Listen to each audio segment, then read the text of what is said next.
Salam kenal Pak Pastor ya. Pertama kali kayaknya naik ya. Iya Pak Ustadz, oke. Oke. Ini kebetulan nih. Mumpung ada Pak Pastor Katolik ya pasti ya. Iya Pastor, iya, iya, iya Pak Ustadz, iya, iya. Eh, nah, jadi ini ada teman kita yang Katolik dari Pak Pastor Katolik gitu ya. Pak, ada yang mau didiskusikan, ada yang mau ditanyakan atau saya boleh bertanya gitu, silakan.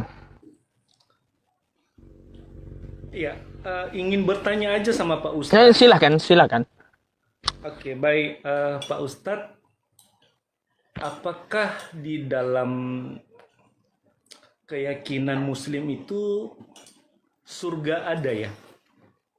Surga ada. Kemudian sebenarnya tujuan tujuan daripada saudara-saudara kita yang Muslim masuk surga itu apa, Pastor? Pak Ustadz? Oh, itu tujuan yang paling utama seorang muslim masuk surga tujuannya apa? Tidak lain, tidak bukan, dia langsung melihat Allah secara langsung gitu. Quran surah Al-Qiyamah ayat 23. Jadi bukan bidadari, bukan makanan, tapi langsung melihat Tuhannya. Bertemu dengan Allah. Gitu, Bang. Pak Pastor, ya. Kalau udah lihat Tuhannya, Pak Pastor lupa udah itu bidadari gitu. Jadi begini Pak Ustadz, ada bingung juga sih sebenarnya dengan ada beberapa pernah mengikuti channelnya beberapa ustadz juga yang mengatakan bahwa di dalam surga itu, di dalam surganya yang diyakini oleh orang muslim itu adalah ada disediakan 72 bidadari. Nah, yang Hmm. pertanyaan saya, apa itu benar Pak Ustadz? Jadi gini, Pak ya. Kalau untuk masalah 72 bidadari, ya itu adanya di hadis, bukan Quran. Al-Quran dan hadis itu beda. Al-Quran wahyu dari firman Tuhan, sedangkan hadis itu adalah ucapan dari Nabi, baik dari qauliyah, dari perkataan, atau dari fi'liyah, dari perbuatan, atau dari persetujuan, itu hadis ya kayak gitu. Nah, jadi 72 bidadari itu ada di hadis. Jadi ada di hadis. Kalau di Al-Quran tidak disebutkan berapa jumlahnya gitu. Nah, seseorang yang dapat bidadari di surga, ya Bapak ya, Pak Pastor, itu ketika dia berjihad di jalan Allah, tapi dia belum menikah. Kalau udah menikah, ya dia sama istrinya di surga gitu. Oh, kalau dia belum menikah terus dapat 72 bidadari, lalu ngapain mereka di surga, Pak Ustadz, dengan bidadari Hmm. itu? Ah, Kerjaan mereka. ngapain? Ah, ah. Kan soalnya Baik. gini, kalau konsep kita di dunia kan dengan ketemu 72 bidadari itu kan Mhm. konsepnya berarti eh, ada hal duniawi. Kalau kita bayangkan ya secara logika manusia 72 ketemu bidadari, kita tahu ya kalau dibilang bidadari itu pasti cantik, Loh, baik. ah, Nah, terus apakah sama halnya tentang, karena gini, banyak teman-teman Kristen yang menyadari bahwa di dalam, berarti kalau mereka diberikan 72 bidadari itu ngapain mereka di dalam surga gitu. Mungkin Pak ya. Ustadz bisa kasih penjelasan. Jadi yang gugur di jalan Allah memang dinikahkan dengan 72 bidadari karena itu keperluan dari seorang hamba. Kan kayak gitu. Kita di dunia aja perlu istri, kan kayak gitu Pak Pastor. Bukan menyalahi kodrat. Jadi dia sebagai pelayan ya di dalam surga nanti gitu. Oh, Kenapa berarti emang? dia dihadiahkan 72 bidadari gitu. Mm-mm, Berarti mm-mm. boleh boleh dia gilir 72 itu di dalam surga gitu Pak Ustadz. Lah, kalau dia lihat Allah mungkin dia lupa sama bidadari itu. Enggak, bukan maksud saya, bukan dia lihat Allah, kan gini istilahnya, Oh, menurut imannya saudaraku Pak Ustadz meyakini bahwa tujuannya adalah melihat Allah. Setelah udah ketemu Allah, Allah menyediakan kepadanya 72 bidadari. Nah, dalam artian Sebagai bonus lah ya, pelayan gitu. bonus ya sebagai pelayan. Nah, Ah, pertanyaan saya, apakah seperti hal yang wajar terjadi di dunia, 72 bidadari itu boleh dia gilir seperti di dunia gitu Pak Ustadz? oh, beda lagi konsepnya, Pak. Ya, orang yang meninggal di jalan Allah belum menikah, tidak punya istri di dunia, dia akan dinikahkan dengan seorang istri di akhirat. 72 bidadari melayani, gitu. Nah, inilah Pak Ustadz, makanya kan ada konsepnya gini.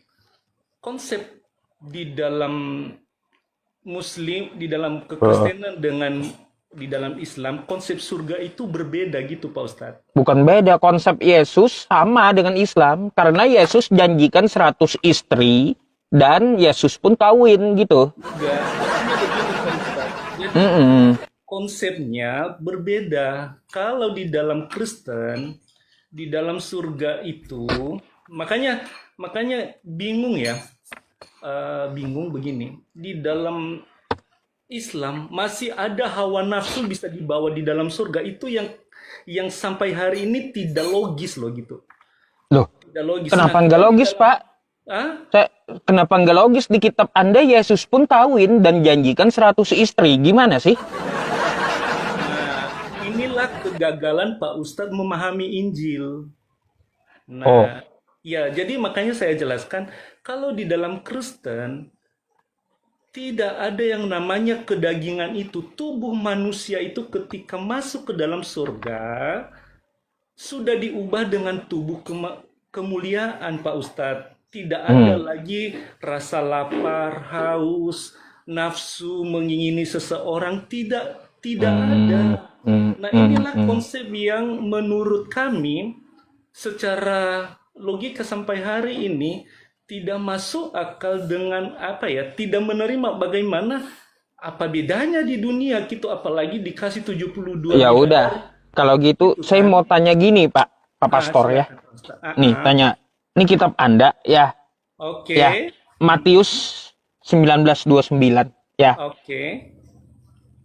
Saya pun siapapun yang meninggalkan ya rumahnya, saudara laki-lakinya, saudara perempuannya, ayah, ibunya, istrinya, ya kata Yesus, anak-anaknya atau harta bendanya untuk mengikut aku, maka ia akan menerima 100 kali lipat dan akan mendapat hidup yang kekal di surga.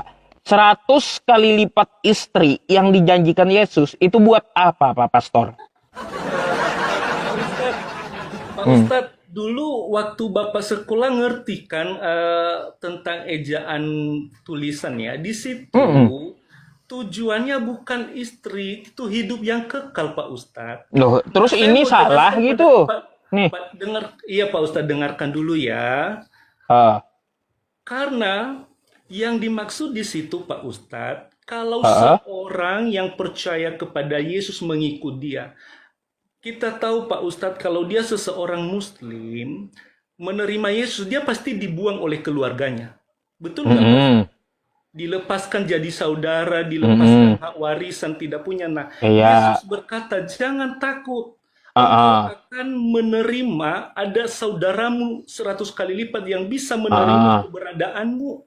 ah, ah, Kemudian tidak hanya sampai di situ, ah, ah, engkau akan menerima hidup yang kekal. ah, Tuhan tidak ah. menjanjikan 100 istri di situ, Ini Pak. apa ini? Gimana sih, Pastor?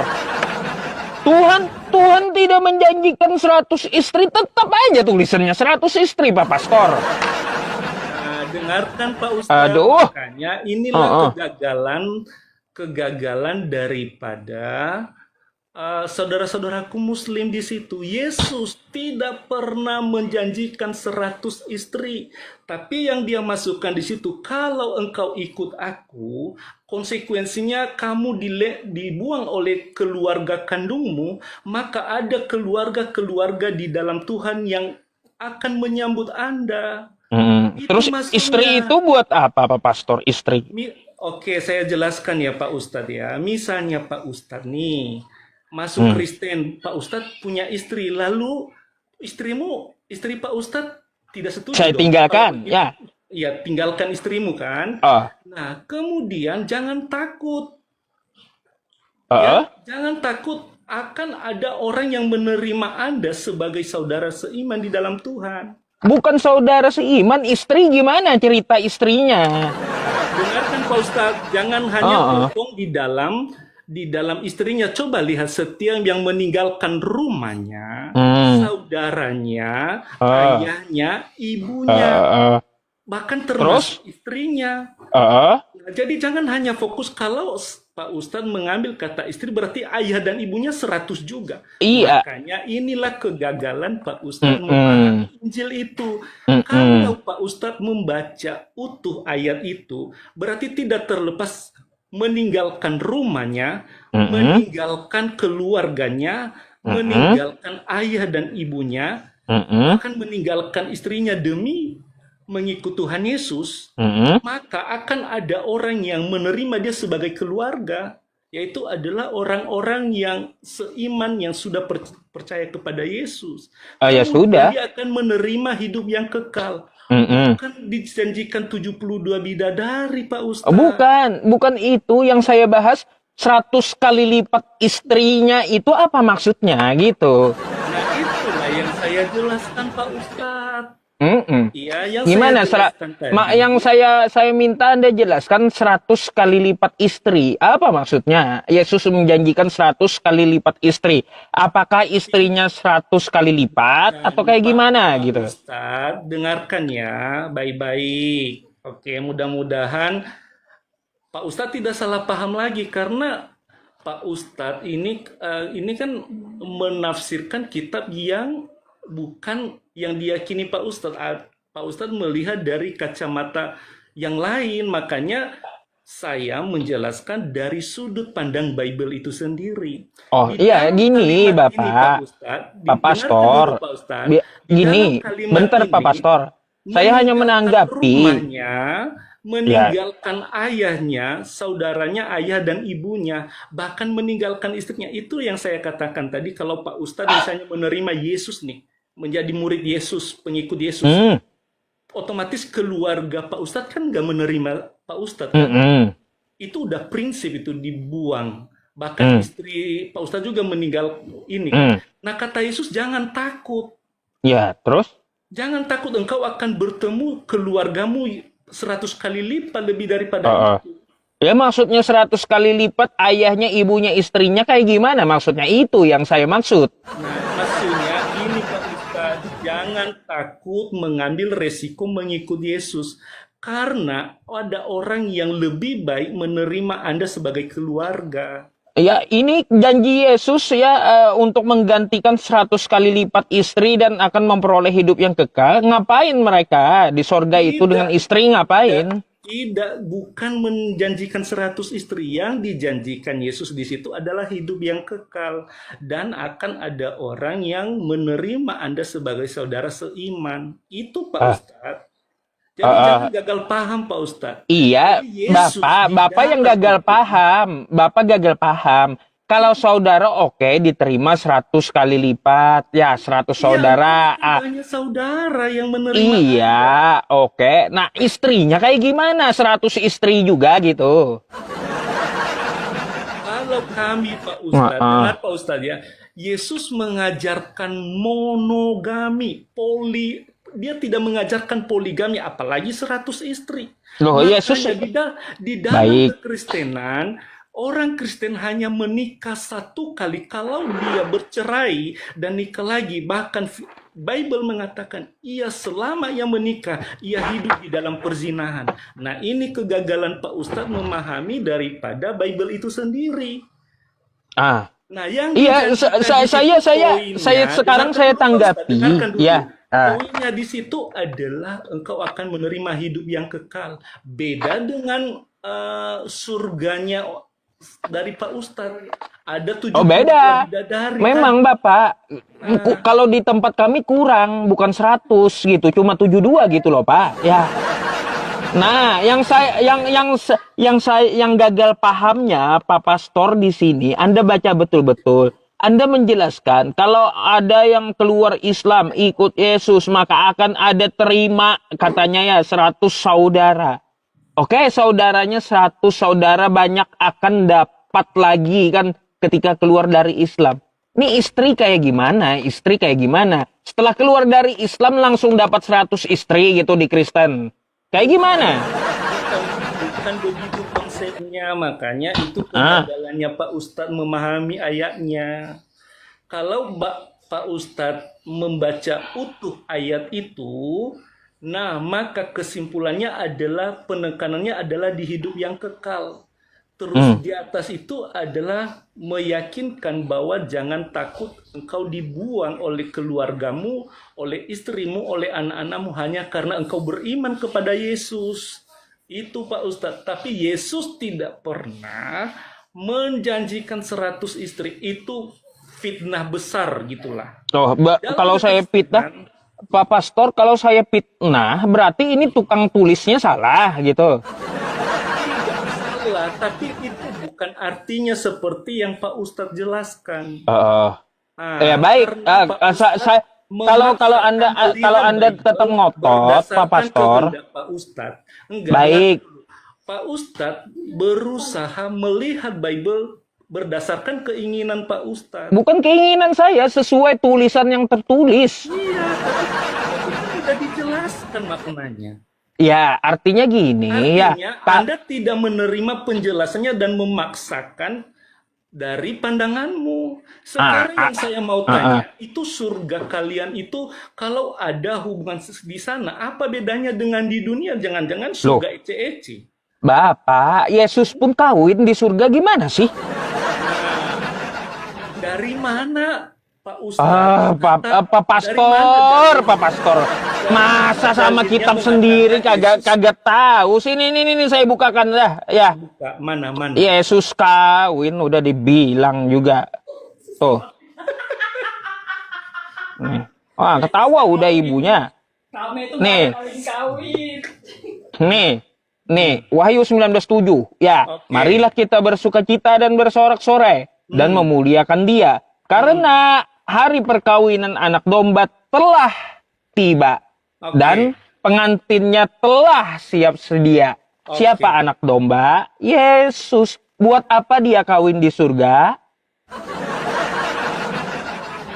Pak Ustadz, inilah kegagalan besar yang Pak Ustadz nggak paham tentang ayat itu. Di dalam Bible menggambarkan hubungan kedatangan Yesus adalah menggambarkan seperti mempelai laki-laki dan perempuan. Bagaimana mereka menyambut dalam sebuah pesta. Dan di situ bukan Yesus nikah. Yesus tidak pernah menikah seperti Rasul yang Anda yakini menikahi anak 6 tahun. Loh, kalimat pengantinnya ini apa? Menikah atau bukan? Hah? Makanya saya jelaskan itu diumpamakan seperti pesta. Oh, umpama, ya perumpamaan. Kitab banyak umpama ya. Kalau umpama. Pak Ustadz begini. Saya udah jelaskan sudut pandang keimanan kami. Kalau Pak Ustadz tidak berterima itu kan dari itu sendiri. Kalau saya kan udah menjelaskan masalah bidadari 72 itu pelayan gitu. Ada juga istri yang dibawa. Terus kalau dia meninggal, saya mau tanyakan Pak Ustadz, berarti di dalam surga versinya Pak Ustadz itu adalah ada yang namanya kawin mawin. Wah, ada. Masa hidup kayak gimana di surga nanti? Wah, ada, jelas ada dong. Di sini Pak Ustadz yang mau saya katakan inilah kelas surga Islam dan surga Kristen yang beda memang beda. Jadi, kalau di Kristen kayak gimana Bapak? Ya makanya saya jelaskan tadi, dengarkan ya Pak Ustadz ya, supaya kita tidak saling ini. Di dalam kekristenan ketika dia dimasuk di dalam surga, tubuhnya yang daging ini diubah menjadi tubuh yang fana dan tidak ada lagi merasakan rasa haus lapar, tidak ada merasakan hawa nafsu suka sama seseorang, tetapi Ini gimana, Pak?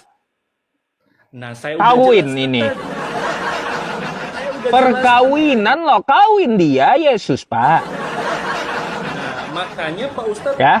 memaksakan tidak menerima penjelasan dari sudut pandang Bible itu sendiri. Ah. Di sana adalah seumpama sebuah pesta seperti seorang mempelai dan digambarkan Yesus itu adalah seperti mempelai laki-laki dan umat-umat yang beriman kepadanya adalah seperti mempelai wanita. Dan Oh, jadi tidak ada kawin Pak, lagi. jadi Pak Pastor nanti kalau udah masuk surga jadi wanita gitu. Ah.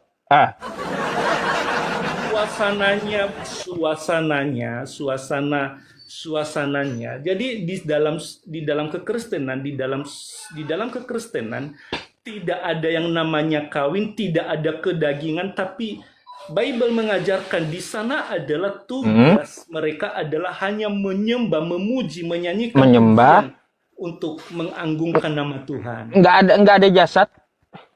Hah? Nggak ada jasad. Nggak ada Jasanya sudah jasad. diubah, makanya dengarkan Pak Ustadz. Jasadnya sudah diubah menjadi tubuh kemuliaan yang tidak merasakan haus, lapar, dan sakit. Tidak merasakan nafsu seperti yang versinya Pak Ustadz itu. Oh, berarti beda memang ya surganya Yesus dengan surga Kristen. Beda berarti.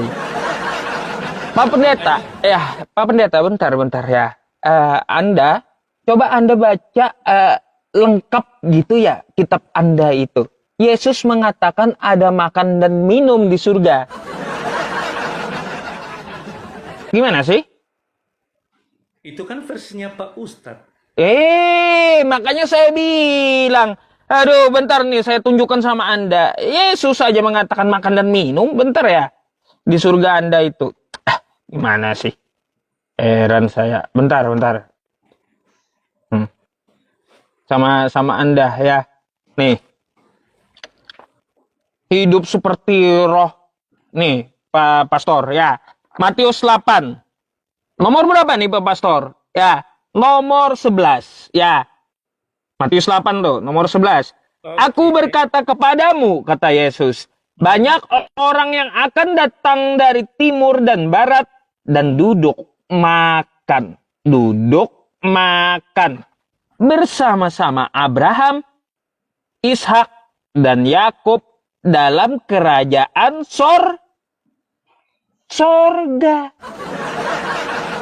Lalu Anda bilang sama saya di sorga nggak ada makan minum. Terus tubuh sudah nggak ada lagi lapar. Lalu gimana ceritanya Casper makan nasi? Gitu. Ya, jadi makan di situ adalah ada sebuah pertemuan yang bukan seperti di dunianya Pak Ustadz. Makan nasi, makan daging, makan sapi, tidak ada suasana seperti itu. Tapi sebuah suasana di mana kita bertemu muka dengan Tuhan. Seperti perjamuan. Wah, itu di mana ayatnya, Pak? Pak, itu di mana ayatnya? Kalau saya lihat di sini ya Pak ya, kitab Anda yang berbahasa Yunani, duduk makan dengan bahasa anak lino, itu adalah duduk makan satu meja, Pak. Ya. Bukan perumpamaan dalam bahasa Yunaninya bukan, tapi real nyata gitu. Iya, tapi makan di situ bukan seperti makan di dunia, Pak Ustadz. Waduh. Makan kayak gimana lagi? Nggak ada kompor soalnya. Oh ya iya, terus untuk masak.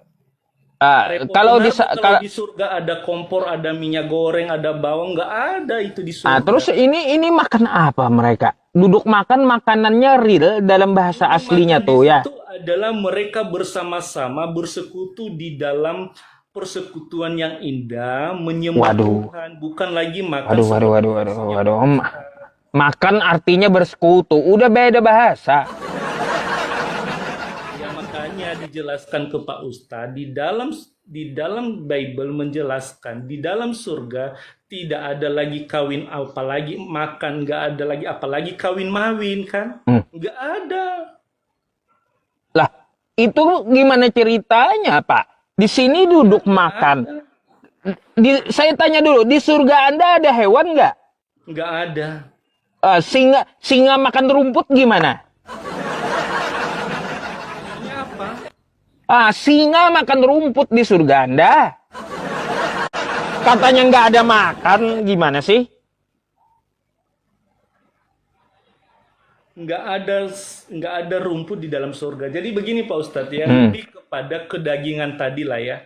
Kalau misalnya yang kami yakini di dalam surga tidak ada lagi kawin mawin, tidak ada lagi kedagingan, rasa kita suka seseorang itu hanya di dunia. Jadi kotor benar bah surga kalau ada hal-hal begitu dilakukan di surga gitu Pak Ustadz.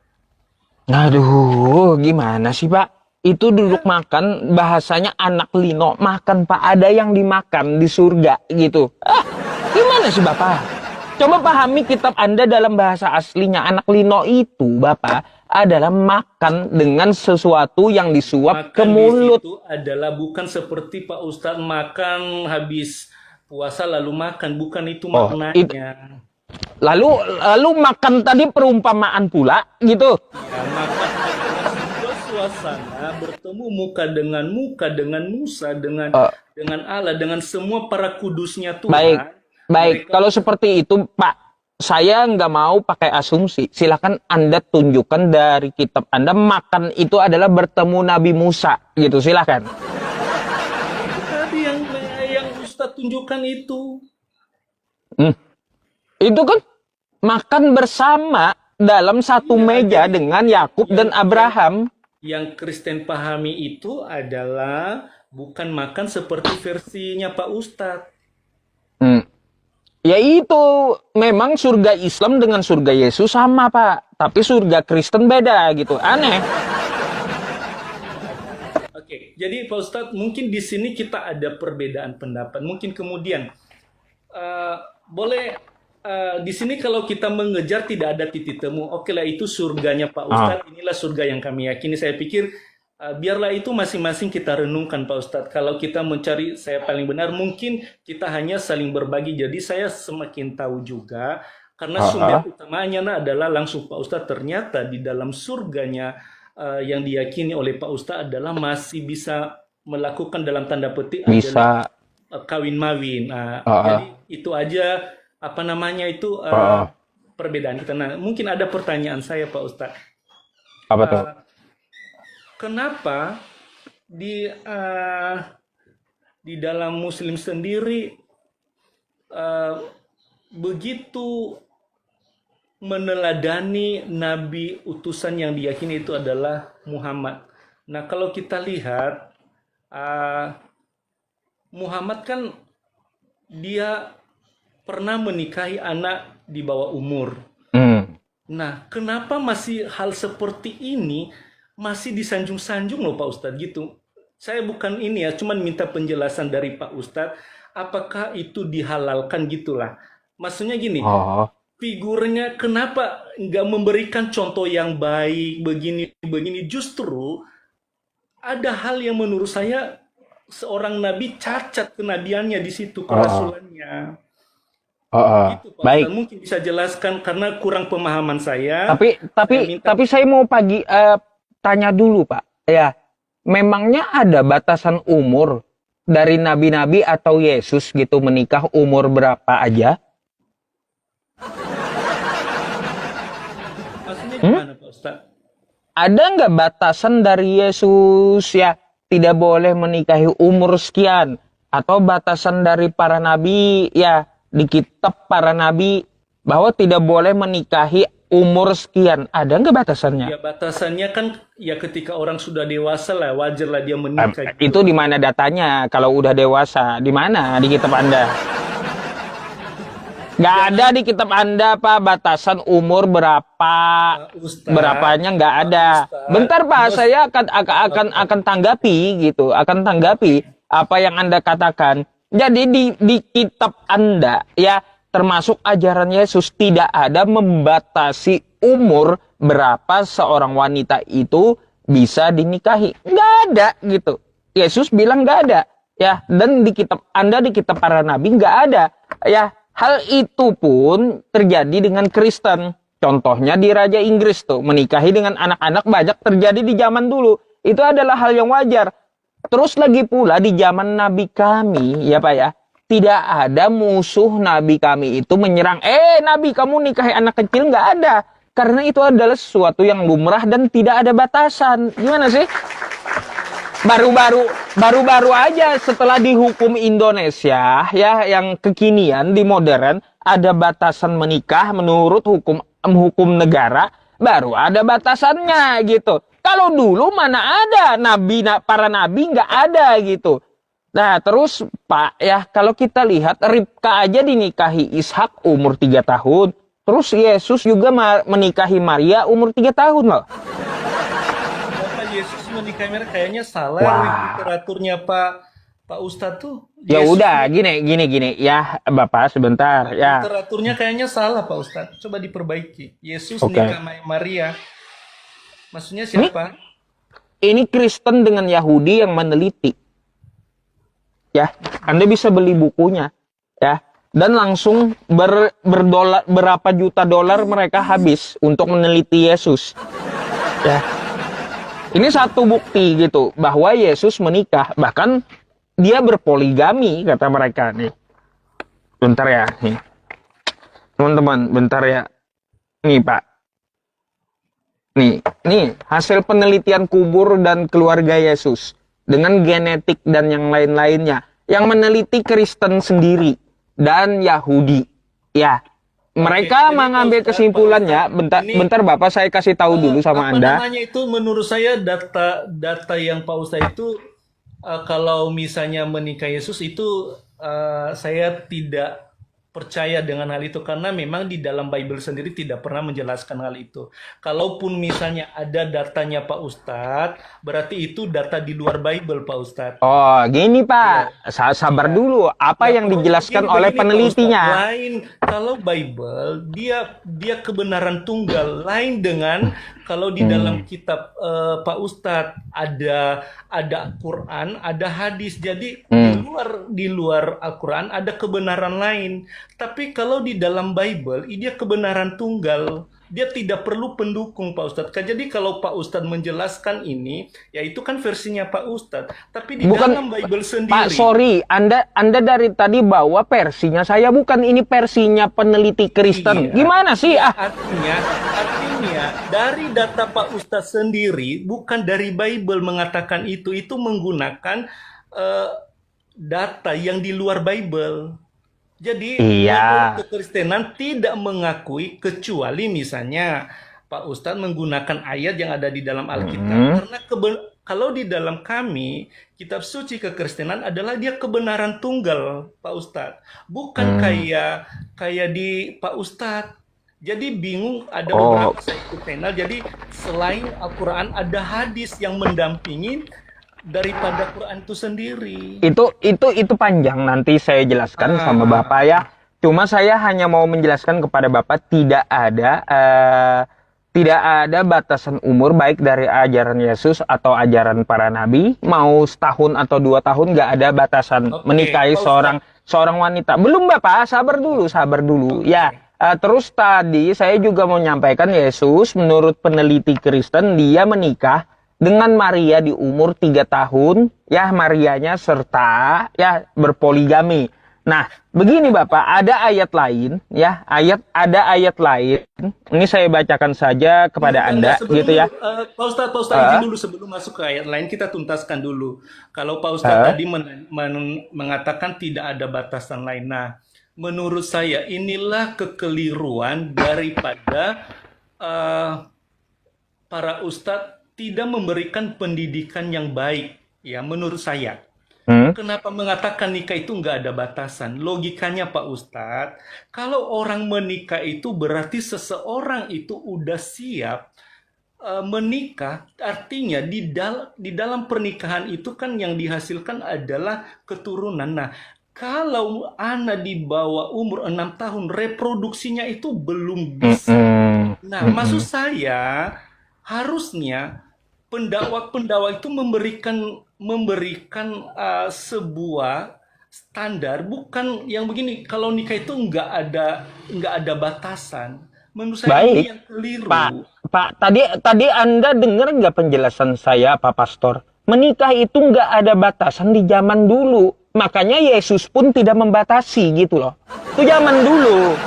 Ya, makanya sekarang kita diberikan. Bentar Bapak, ya, bentar dulu. Saya udah dengarkan Anda gitu. Artinya setelah ada aturan pembatasan di Indonesia, baru ada batasannya. Lagi dulu ya, nabi-nabi terus Yesus tidak ada memberikan pahaman, oh reproduksinya belum ini belum itu kata Yesus, nggak ada Pak.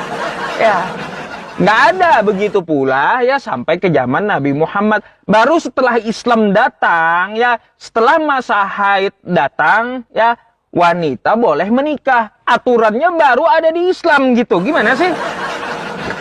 Jadi aturan haid ya, ketika seseorang menikahi wanita, mana yang bagusnya aturannya ketika wanita tersebut sudah haid.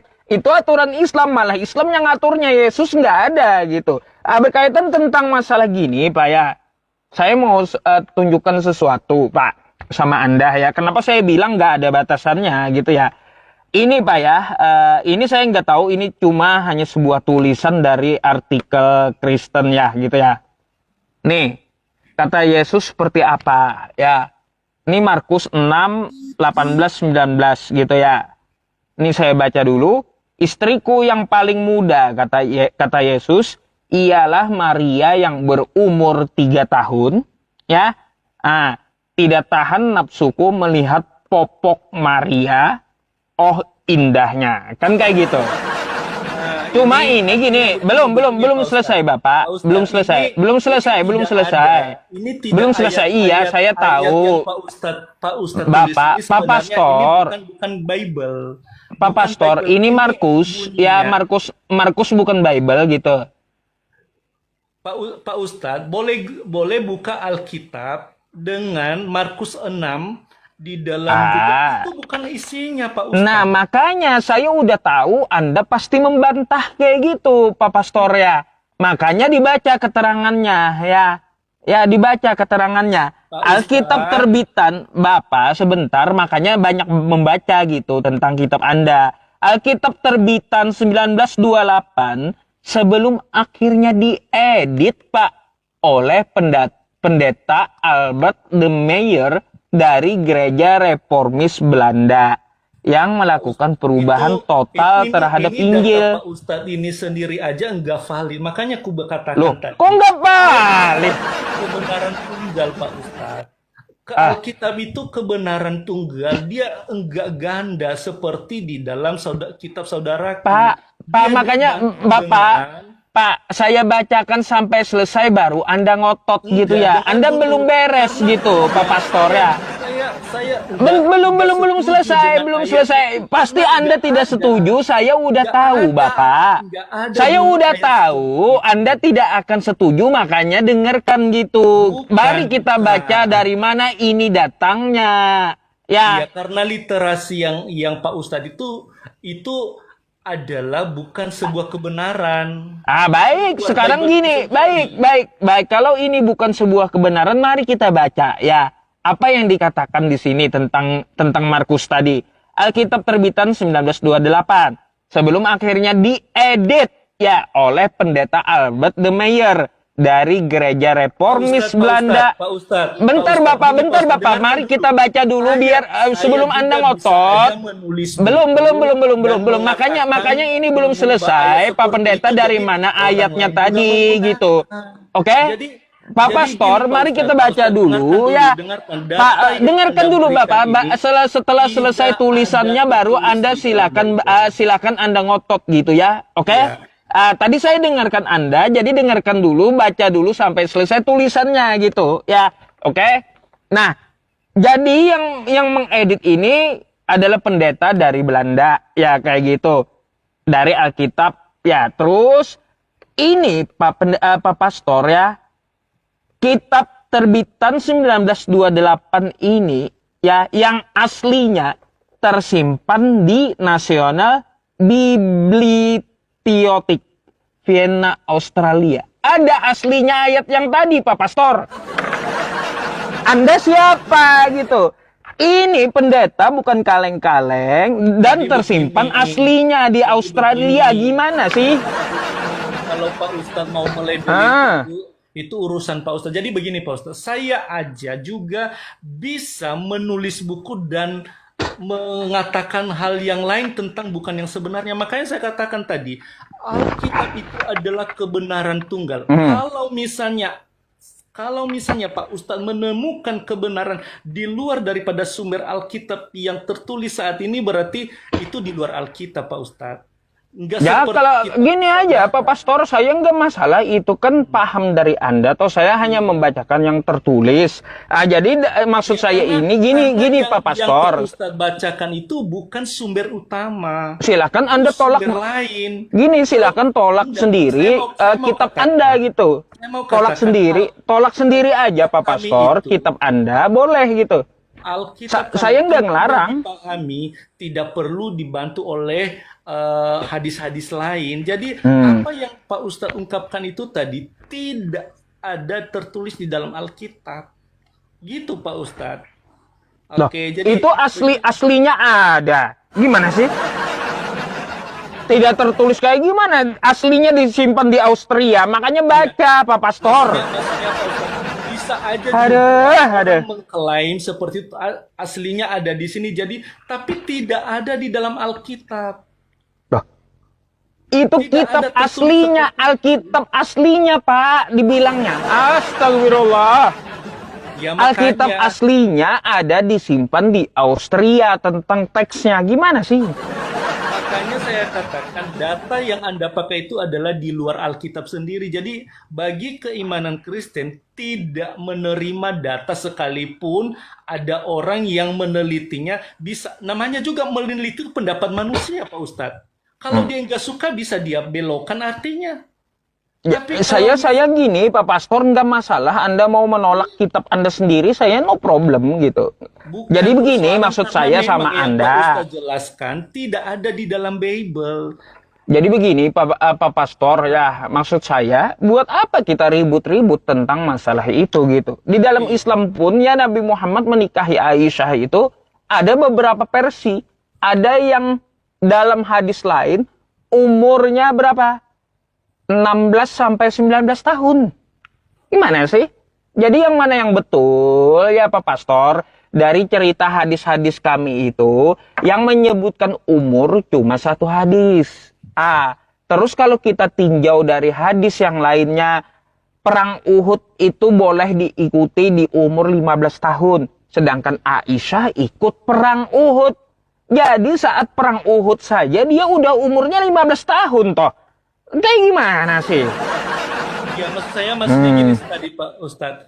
Seorang nabi itu sebenarnya figuran yang bisa dicontoh oleh para pengikutnya, seharusnya memberikan satu teladan standar bagaimana dia menghormati wanita, bagaimana dia memperlakukan wanita sehingga boleh menikahi ketika misalnya umurnya sudah datang haid, artinya udah siap dinikahi. Ini Pak, kalau misalnya gitu kan tidak Pak, ada satu bentar. teladan yang dia bisa berikan kepada para pengikutnya gitu Pak Ustadz.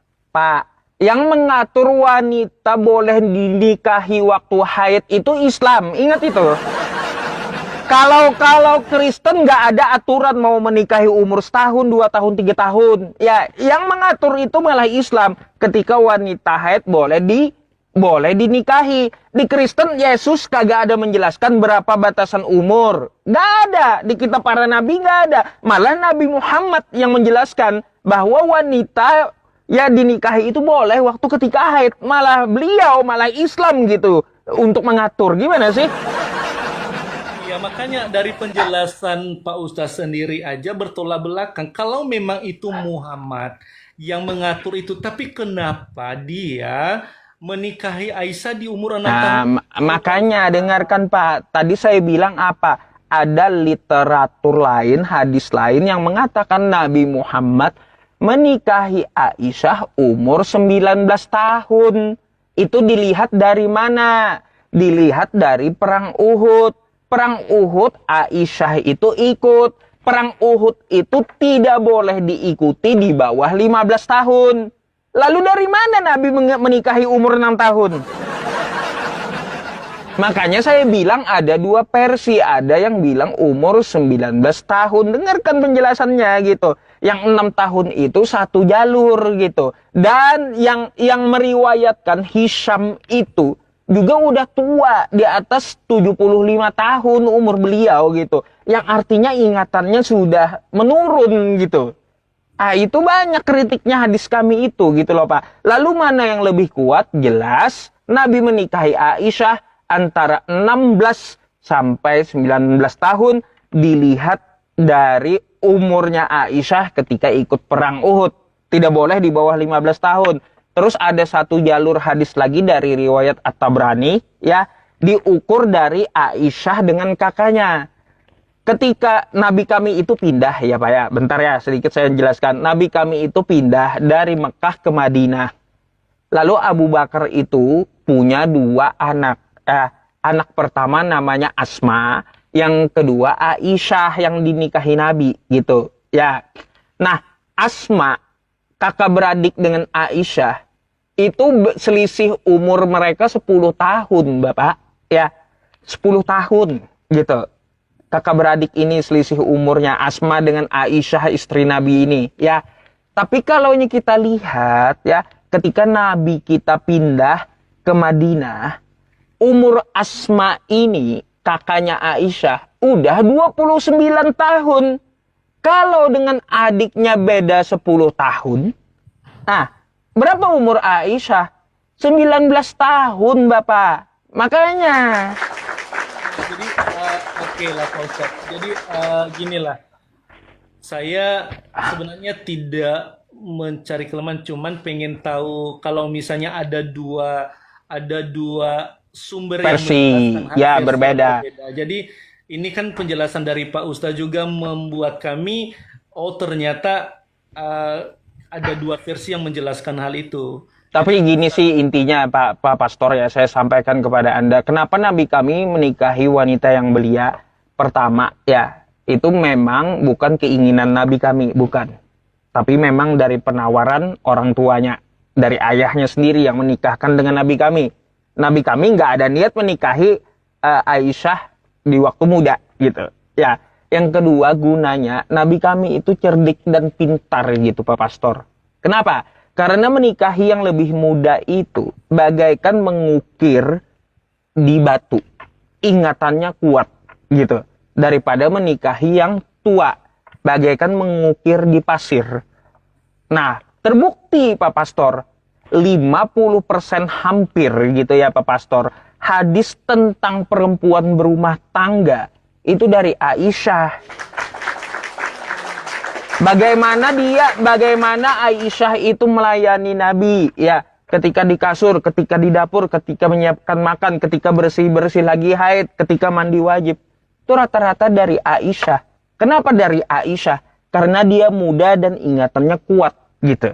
Itulah cerdiknya dan pintarnya Nabi kami ya, memikirkan umatnya ke depan gitu. Dia menikahi lebih muda untuk petunjuk bagi umatnya.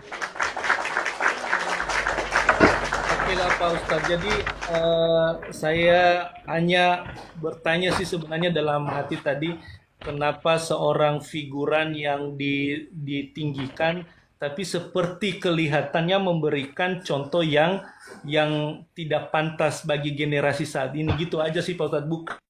Bukan memojokkan, tapi dari penjelasan Pak Ustadz, jadi saya ada bisa memahami Sedikit Pak, iya itu aja sih buat Pak Pastor gitu. Penjelasan dari saya tuh ya Pak ya secara ringkas. Sebenarnya ada rinciannya.